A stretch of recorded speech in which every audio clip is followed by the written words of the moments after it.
we're going to do is we're going to start diving into this. So here's we go. Actually, I think we should, I'm going to rewrite this. So mu is chosen by a sequence of government decision makers. But actually, I'm going to think of them being in the same institution. They realize they're in the sequence, I think. But again, I'm thinking out loud. So the time t decision maker chooses mu t. So here's what we're going to do. Oh, and lots of economic models do this, like discrete time models. There's within period and between period timing protocols for each t. There's going to be subtle things about when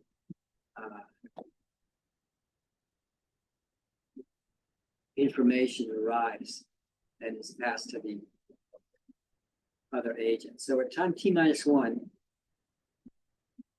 private agents come in with an expectation that the government will set ut equal to ut twin. That's what they think. And actually, they actually think that it's going to set ut plus j equal to, you know, a whole set of expectations. So in time t-1, this is at the end of time t-1, this is what private agents' state of beliefs are. They think about the sequence. Okay. So these forecasts, again, think about how we're exploring the chain. These forecasts, so that's a continuation forecast. They determine a theta t equals theta 3 twiddle and associated log of real balances. So again, there's that equation that I said, you know, Chang notes that future money creations are intermediating this theta outcome. So then, given those expectations and an associated theta twiddle t, they come in. It's not a promise value. It's what's in the heads of the private agents. The government is free to choose mu t belonging to that. So the time t government is choosing mu t, but it's confronting these expectations. So if the government confirms the representative agent's expectations by setting mu equal to mu twiddle, private agents expect this continuation path, which they carried in. And therefore they bring this expectation into time t plus 1. That's okay? It's a mouthful and a lot of details. But if the government disappoints private agents by setting mu equal to mu t, the private expectation, the private agents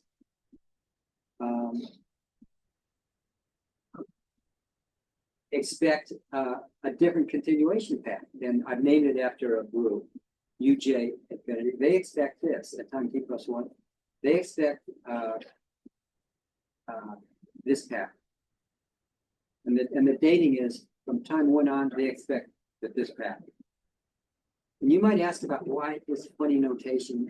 This is a whole plan. And I'm going to call this an improvement. Okay. And you just have to assume I have it at this point. Our analysis here is going to be, how did a group come up with this plan?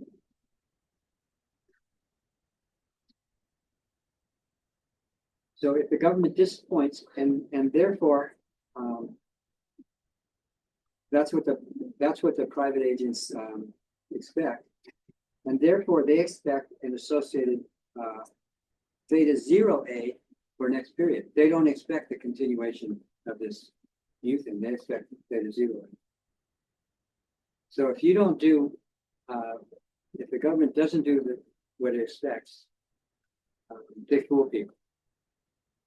And they're free to fool people. But if they do, they have this consequence, and the private agents expect to this other path and the associated mu 0a, theta 0a. So think about that time. And so now what we're going to do is we're going to go in 2 steps. We're going to say, well, so what? What does this do? We're going to have, we're going to note the following. This is kind of why people do not like the Ramsey plan, because there's always a temptation to deviate from it. If I let under this timing protocol of decision makers, there's this deviation. So in particular, the Ramsey planner would always be better for any theta, be better off just setting the money growth rate to 0 and not imposing those taxes. And you do better than what you were supposed to do. So this inequality implies that whenever the policy calls for setting mu t not equal to 0 and accepting these costs, the government could raise its 1 period payout by not doing it. So that's the incentive to deviate. So disappointing private aid sector expectations in that way would increase the government's current payout, but have adverse consequences for subsequent government payouts. That's the route we're going to see, because the private, why? Because the private sector alters its expectations about the future.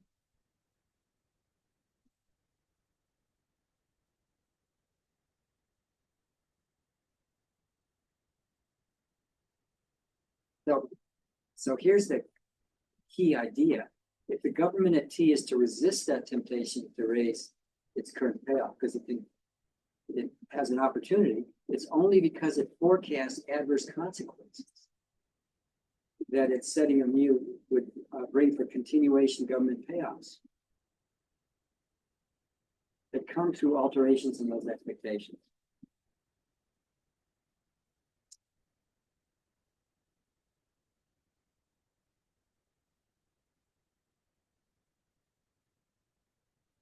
Tempted to talk about something in Alan Blinder's book, The Art and Science of Central Banking, but we'll come back to it.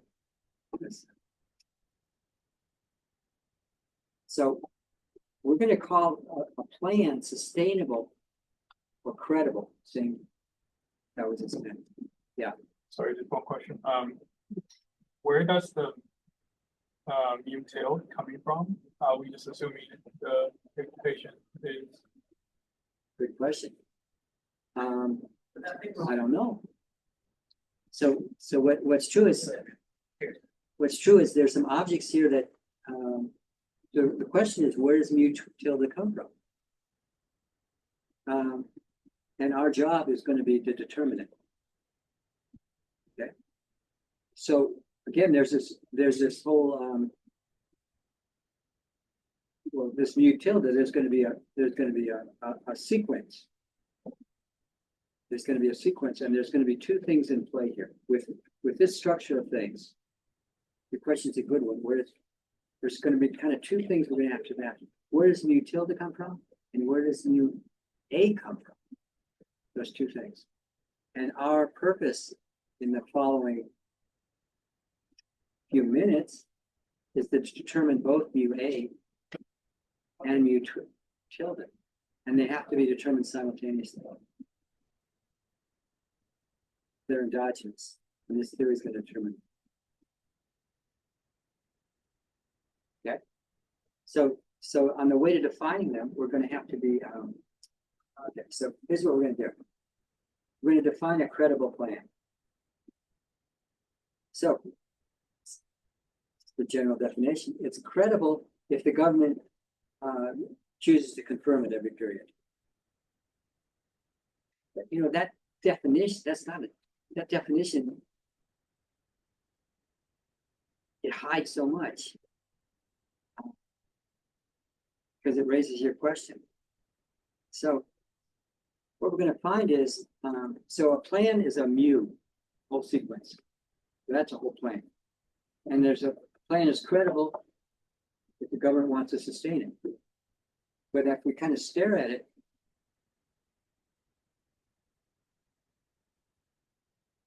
credible plans always come in pairs. Because how many pairs, we'll find out. I say pair, not one pair, but pairs. There's a credible continuation plan to be followed if the government confirms the private sector expectations. And there's a credible plan to be followed if the government disappoints the private agent sectors. Right?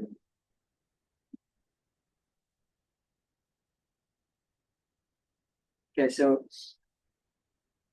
your question's a great one, and you'll see why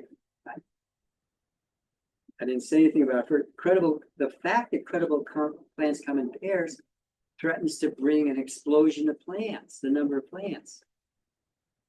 Because every single plan has a pair. So it's going to turn out each credible plan itself consists of two credible plans that are supporting it. A credible plan that you follow if you confirm, and a credible plan you follow if you disconfirm.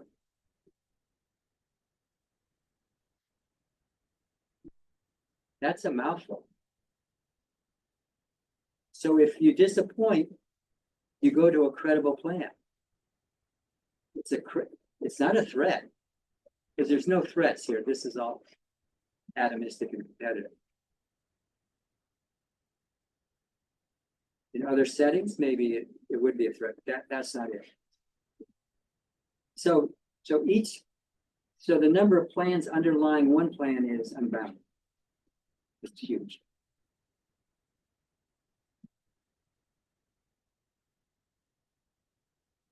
I'll just say the following. Now, right at this point, we're at a switch point. Okay, we're at a switch point. So now we come here. We're at a switch point.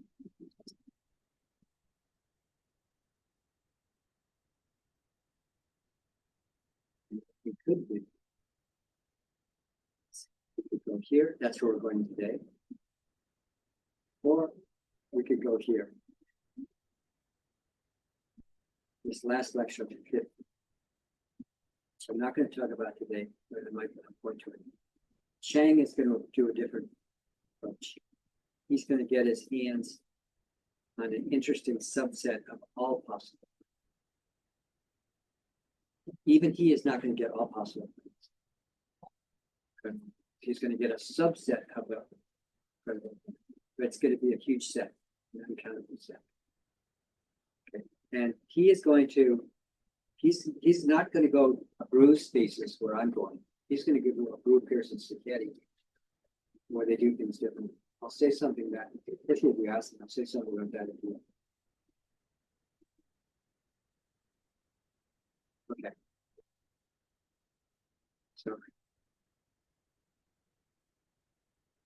Okay. So here's the key thing.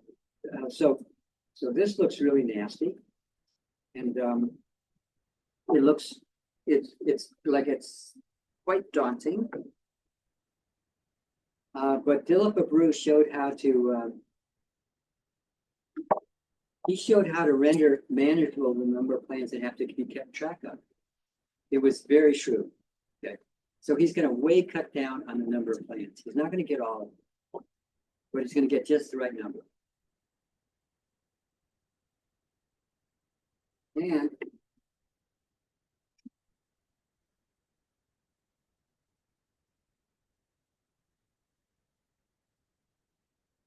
going to be kind of one, yeah, so there's a huge number of plans. So what he's going to try to do is get his, I'm just thinking he must have been doing this in a coffee shop or something. He's going to say, well, if there's a huge number of plans, how do I get my hands around it? And which one? He'll say, well, if there's sets, why don't I go after the best plan and the worst plan? If I could find a worse plan,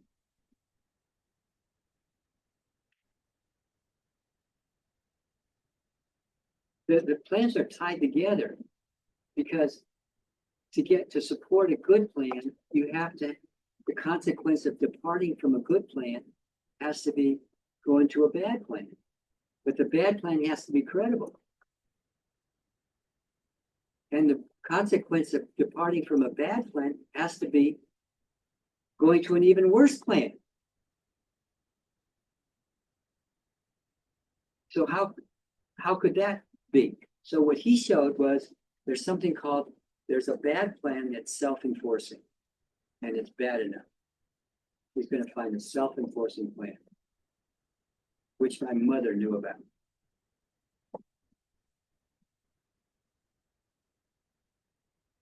So here's what my mother did when I was a kid, little boy. She made me take naps. You know, like an afternoon, I want to go out and play. But she made me lie down for an hour because she thought I needed that for my health. I hated it. So go to your room for an hour. I just hated it. Okay. So I'm in there for 45 minutes. I come out. You go back for an hour. She restarted the plan. And that's the deal. So thereby anticipating a bruised worse plan.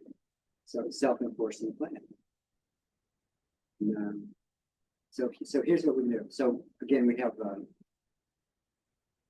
we're going to code this. So here's going to be the plan. It's going to be mu A. So the consequence of disappointing the representative agent's expectations is to restart the plan. So at any point along the way, if you deviate and you're detected, you go back and you restart the original plan. It's one sequence, but it's as many continuation plans as you want. You just restart it. It's very simple. So the whole thing is the consequence of restarting the plan has to be sufficiently bad that it forever deters all deviations. So how do you come up with that? Okay. So it's gonna turn out the plan is gonna be his plan is going to be self-enforcing. It's going to be self-enforcing. So here's the thing. The continuation value at J of the plan A is this. This is what you're supposed to do. You're supposed to do mu JA, and you're supposed to, and the consequence of that, you know, through the Bellman equation, the Calvo's Bellman equation is that. And then if you do that, you get Vj plus 1, and you get that next continuation value. So associated with this plan, there's a continuation value. And we have a Python program for computing that. You give me a mu, I compute, you know, we're using the same code. You give me a mu, I compute it. Give me a mu sequence, I get a V sequence. It's easy as that. Now, supposing it's self-enforcing if the following is true.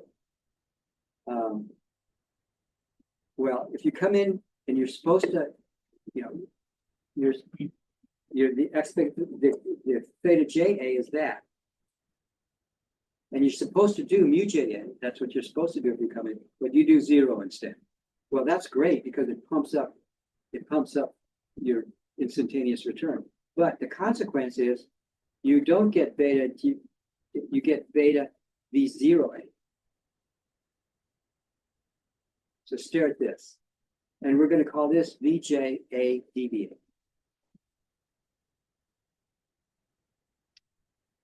So we can check, so we can make this up. This is all interior to one plan. So you give me mu.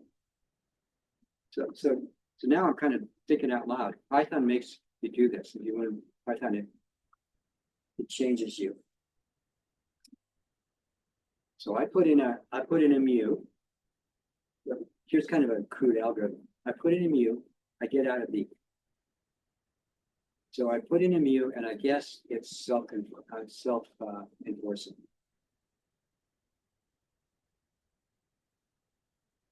So what I have to do is I put in a mu, and then I check this. And actually, in the spirit of machine learning, I can get machine learning to do this. Horribly efficient, but I just give you a huge amount of mu's. Give you a huge number of mu's, and I said, tell me the ones that pass this test. You with me? It's all interior. Okay. So here's some preaching. The first line of this is you confirm, the other is you disappoint. Okay, now the reason, actually, we're using backward induction all over the place. We're concentrating on the self-enforcing plan first. And then once we get that, after we get this plan, we're going to use it together to get other plans. So we're going to get that plan first.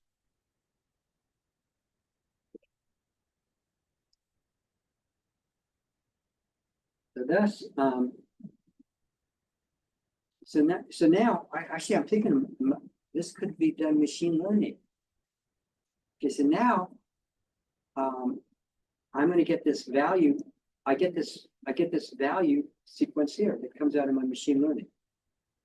I constructed one, and that's associated with this this plan UA. So now we can get another condition. We can get another plan. So I'm going to construct another plan associated with another mu. So this is going to be my second nasty machine learning thing. Okay. We have another plan what's going to do the following. I'm just going to get candidate mu, mindlessly guess at it, and I'm going to check to see whether it satisfies. I take that mu, I construct that continuation value. I've got the Python code for that. And then I check this. I got to check this thing 45 for all j. You with me? I could do that, especially on the NYU cluster. Just imagine. And now, you know, most of the ones I'm gonna reject, but some are gonna pass. Okay. So for that to be satisfied, you've seen this in some game theory class. This is the condition for no deviation. It's got to be true. Now usually it would be. See, here's how you can tell we're doing a Bruce dot. It would be VJA minus VJ plus 1 deviation. But our deviation is just V0A. You restart the plan. You with me? Okay. So Abreu taught us how to. He taught us how to construct a very nasty plane without doing machine learning. And you may or may not have seen this. So here's what he does. He does a stick and carrot plane. And think about backward induction, which is think about this continuation value. So what he's going to do. He's going to do low 1-period utilities early on. That's going to be a stick. And they're going to be really nasty. And in this model is rigged so it can be really nasty. And because of Ricardo Lagos and a couple of his friends, I went to Argentina last month, where they know how to drive inflation really big. Okay. Okay, so in this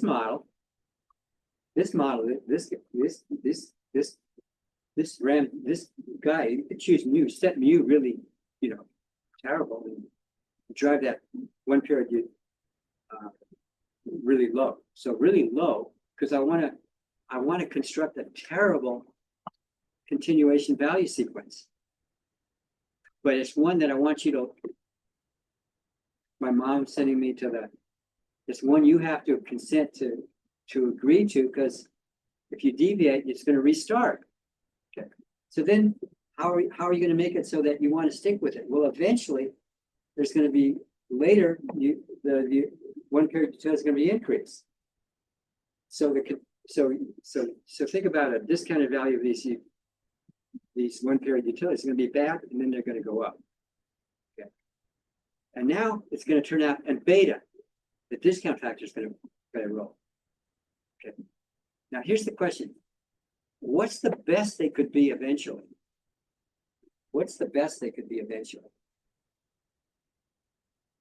this model.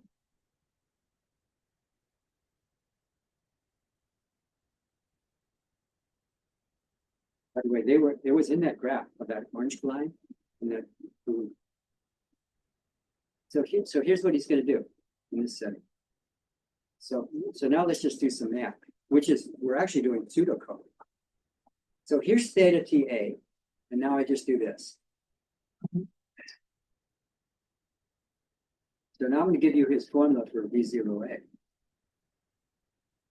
What he's going to do is he's going to say, after some time horizon way in the future, so that's going to be beta TA. TA is when the caret is going to come in. You're going to get J of Ramsey 0, Ramsey 0, not the timeless perspective, Ramsey 0. You with me? You're going to get that, and then what he showed was I've got to say more here. No, I did this. I'm going to set the following. I'm going to set mu A, mu T A equal to Argentina mu for the first, I don't mean I didn't insult anybody, except Ricardo. It's going to be really bad for that period, then you're going to be good. With me?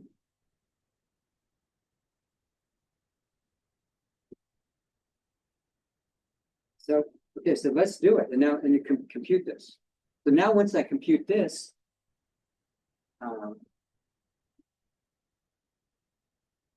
so let's see what it looks like.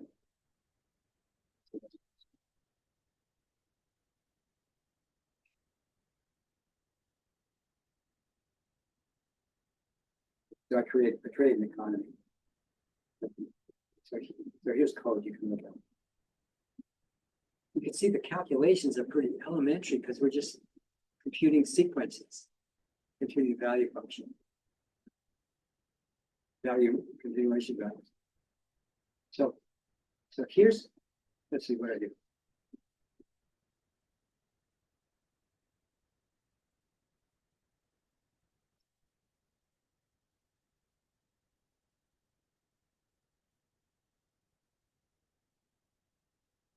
So here's everything.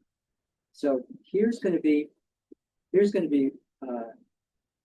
this is going to be a plan, my root plan. What it's going to be is mu T is going to be really high. It's going to be inflation, not deflation.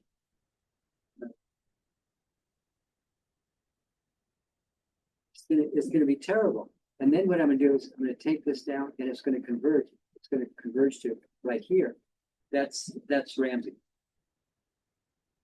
Ramsey at time 0. Ramsey at time 0. And I'm going to stay there.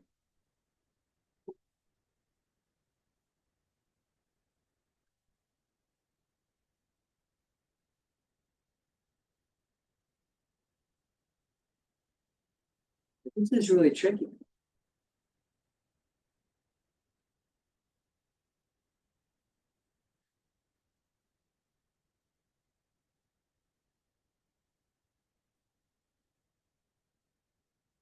And then here's the associated inflation rate.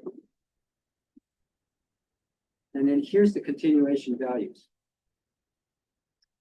So this is the continuation value if you adhere to the plan. And here's the continuation value if you confect. Okay. So it's going to turn around. I'll just stop here. So what this verifies is that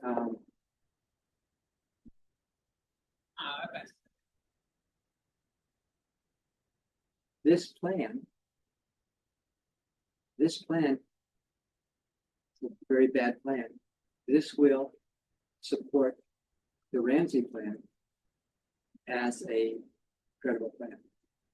And in particular, it will support the Ramsey plan where you know, you're high first, time varying, and you go down.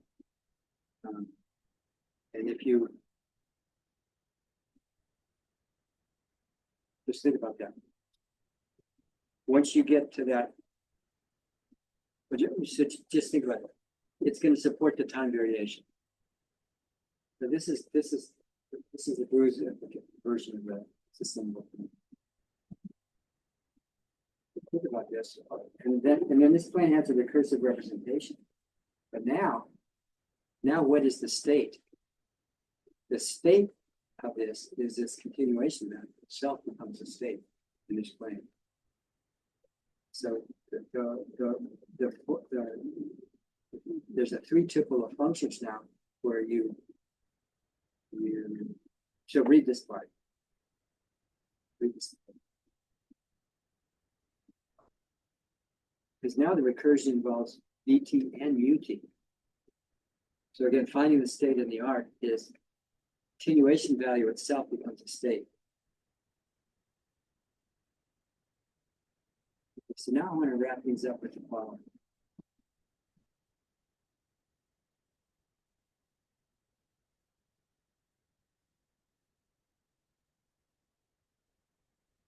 You to go through this. No one step is hard, but this concept of a self-enforcing plan and the role it plays here is subtle.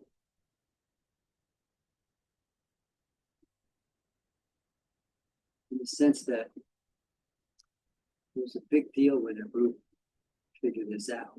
The fact that it was a PhD student that figured out, that was amazing. There were smart guys who had worked on this, the smartest. The founders gave to they had. So the reason I mention that is, just when I first encountered this, it took me months to read a Bruce Bailey.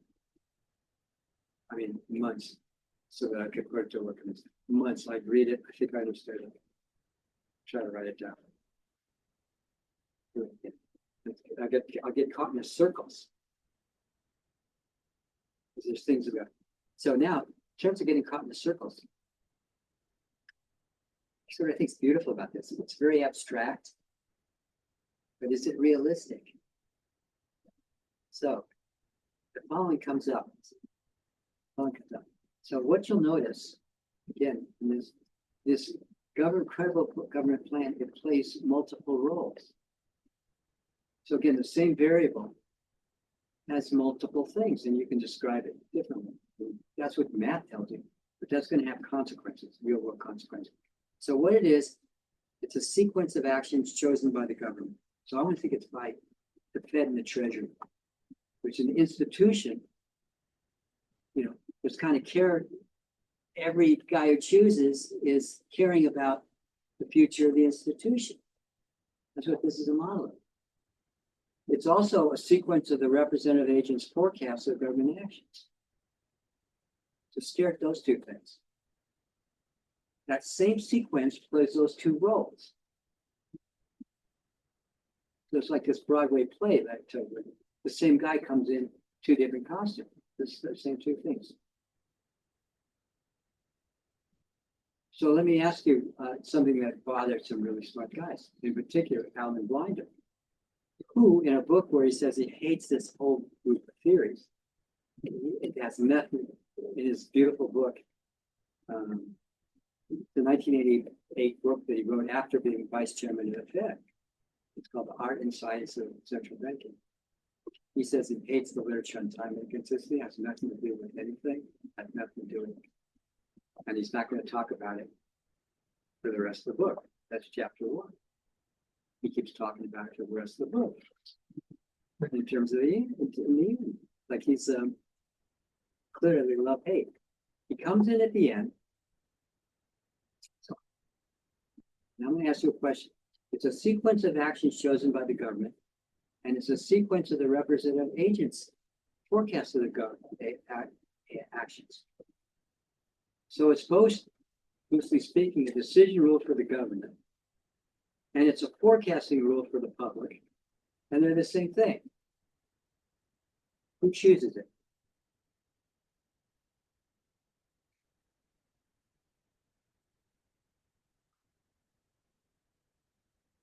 So I'll ask you this, like, Neither. It's one that, falls from the sky and suddenly fits both agents. it's interesting.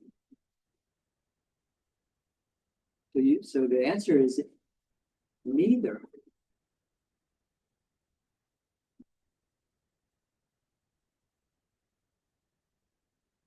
Didn't say both. He didn't say neither. Neither and both. Okay, neither and both. So the answer is neither than both.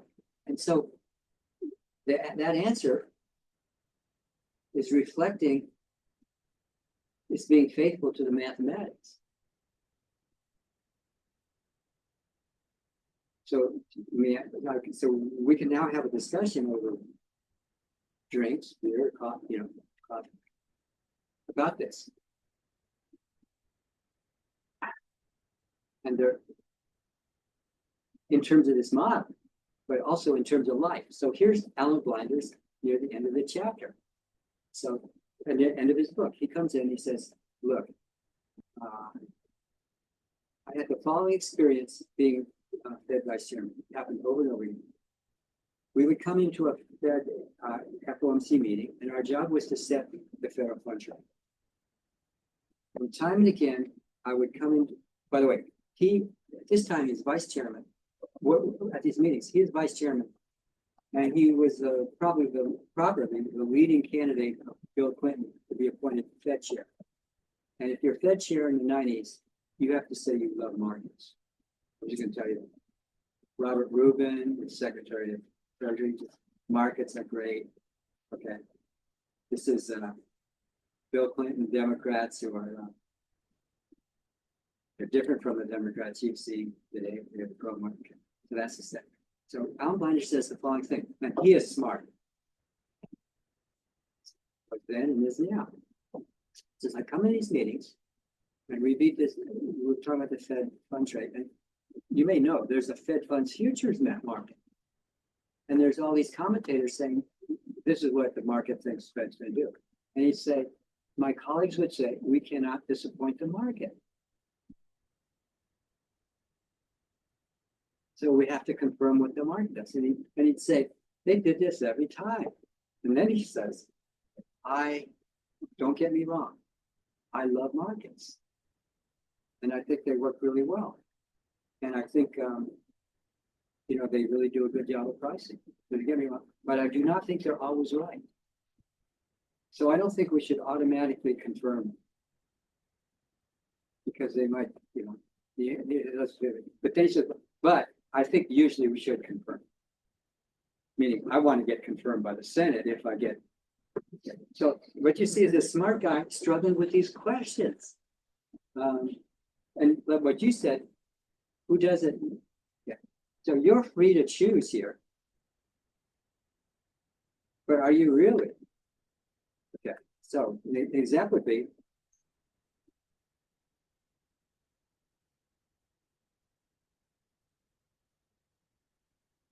Carolyn expects me to be home at 6. Good. And I really choose to be home at 6. But sometimes, some of my friends at Stern say we're going to some place that we're going to have drinks and talk about economics. Why don't you come along? I really freely? Because there are consequences. And you say they drop from. So this is a social arrangement, but this model takes you right to the math of this model. And then the other thing is, so here's another thing. There are zillions of these with everything. So in particular, I'm just going to show you something.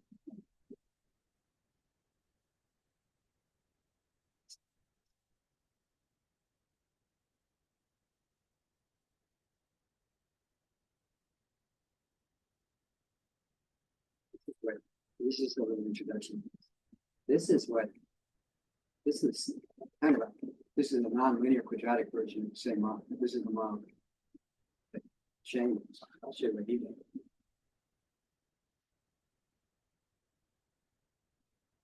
he does.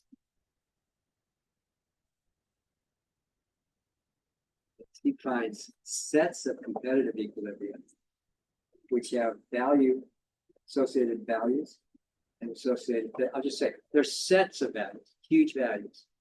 So remember I told you there's more than one of these credible equilibria? There's a zillion of them. And he finds characterization of a subset of those zillions. He just tells you that he tells you there's some of them have recursive representations, and he can tell you their values. But now the question is, which value is there? So in particular, you could write down the same fundamentals. You say, so where did this come from? You could have the same fundamentals, and you could have the one sustaining Ramsey. There's an equilibrium sustaining Ramsey, and there's a bruise. And the kind of, which one? And there's others. And so which one? The theory is totally silent. And they all hang together. They're all systems of beliefs that are consistent with the environment. Some people think that's a defect. Okay, now the question. Some people think that's a defect in the theory, and some people think it's beautiful.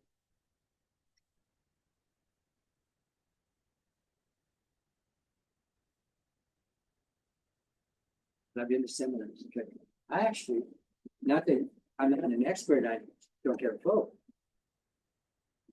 You should listen to David Pierce, because I actually think it's telling you something, because you can write down actually the same fundamentals and this kind of thing and get very different outcomes. You could get, like one of my friends I go fishing with from Argentina, tell me this over and over again. You can write down these laws and institutions and stuff, and protocols. You can get very different outcomes because of this kind of stuff. And then once you're in one of these equilibria, because of what you said, you want to stick to it. It's very hard to break out. So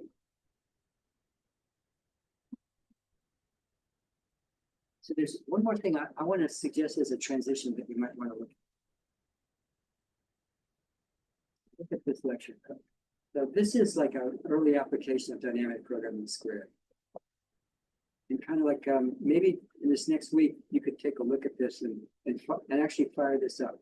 This is Oppenheim and Nicolini's model of optimal unemployment insurance.